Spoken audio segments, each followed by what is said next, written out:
marka hore ilaahay baa mahadle isugu keenay caawa madashan quruxda badan ee intaasoo habloo dhalinyaro ah ka soo qayb galeen marka xigtana waxaan mahad celinayaa hablaha mutadawiciinta ee isxilqaamay ee ururkan ku bahoobay Kaaba Network hablahaas waa hablo muddo ba shaqaynayay maasha Allah caawa dibban ka sheekaysan laakiin mawduuca waxaan ku furayaa waxaan u arkay markii aan eegay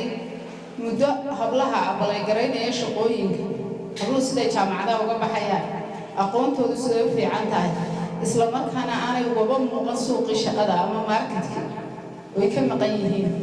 sababtuna waxay tahay hablo miyay ka aqoon yaryihiin inamada waa maya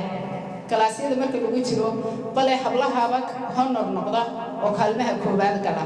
haddana badana shaqooyin ma helaan marka caawa laba caqabadood baa insha Allah sharaxi doonaa mid waa mid ka timaada sayrka qofka doonaya inuu shaqada dalbado iyo khaladaadadu sameeyo